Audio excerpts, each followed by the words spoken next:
Hi, like promised, what is Lupercalia? So, I may be a couple days late. I do apologize in the late of this video. For those that don't know, I work multiple jobs, and let's just put it this way, there's been a couple times I worked 24 hours straight between multiple jobs before getting that few hours of sleep.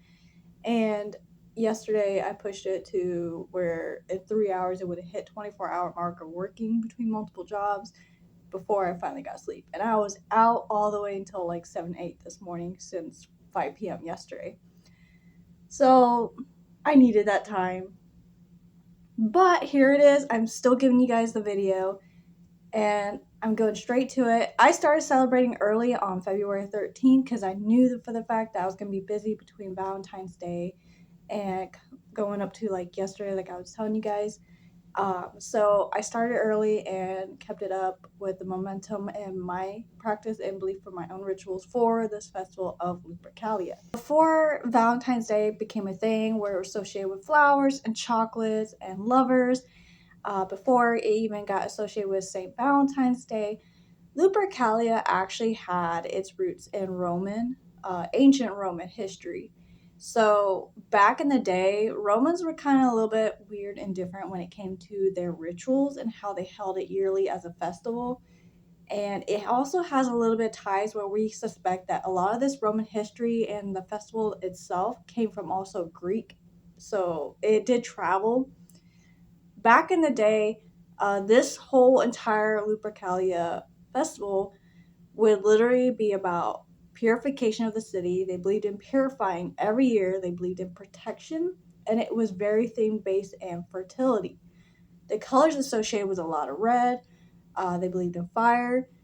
They believed in lost. There's like a little bit of lost story there. There is something about a wolf deity, but we do not have any further educational information to help back it up.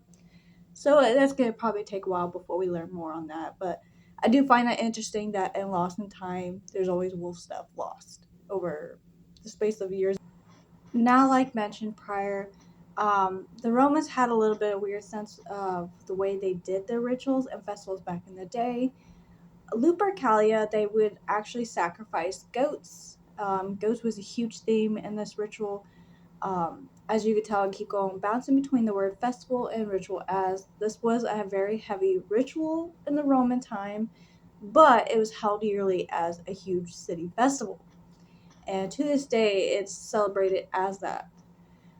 But goats was a main thing. Even the women on this day, they would actually wear goat hide stuff, and they had this really weird, cringy thing. To me, I call it cringe because, you know, I would not support that, but the women believed if they got whipped while wearing this goat hide stuff, or they hit the thongs like that was made out of goat, it would aid in fertility and childbirth.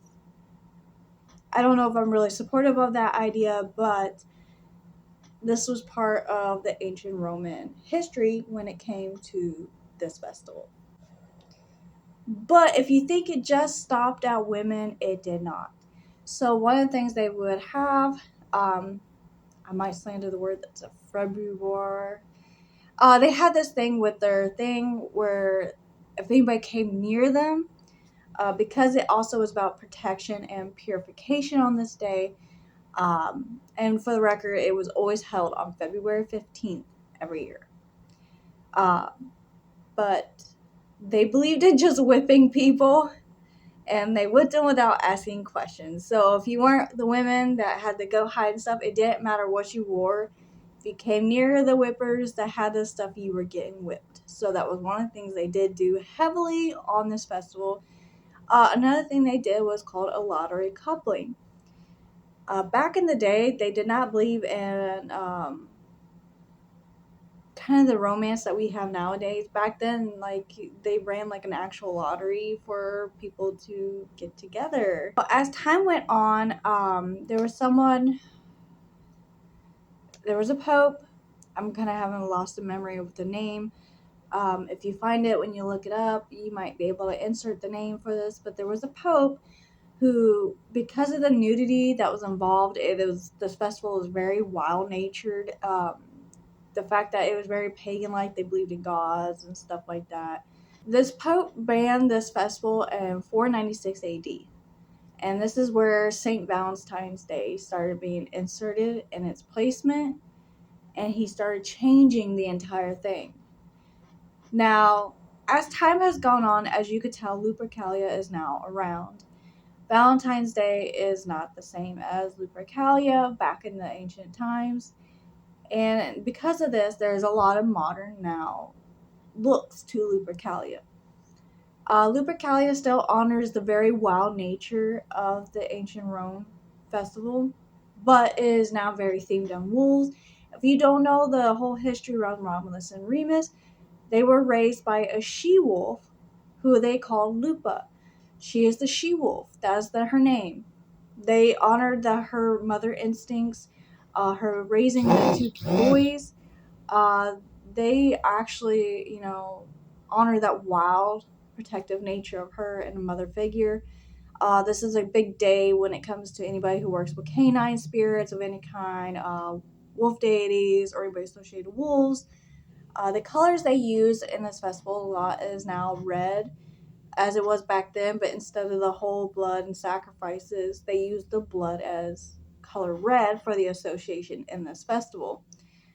They now believe in, instead of the lottery couple back then, to this day, they now honor a theme with modern love, which they believe that love does not have to be where you grew up with them. It does not have to be in school or in your neighborhood. This is a great day of honoring lovers who may not even know what each other looks like. Maybe you only knew one voice. They support it online, gaming communities. If you live in different states, different countries, and you were finding love, this wildlike nature of this festival believes that love comes in many forms and distance and different ways. They still support that this whole purification and protection on this day. So a lot of people who are now pagan do like rituals, celebrations, things that would introduce, more protections at home, more protection in your life, purifying things in your life. And on this day, they also believe like being very wild natured, being more wolf-like, more canine-like, bringing the embodiment of the energy going into your life. Anyways, so like let's get further into this. Like, this is where my post came involved with talking about food, life. They're talking about the drinks, being more thankful and stuff. Lupercalia has changed, but you could still find ways in your daily life to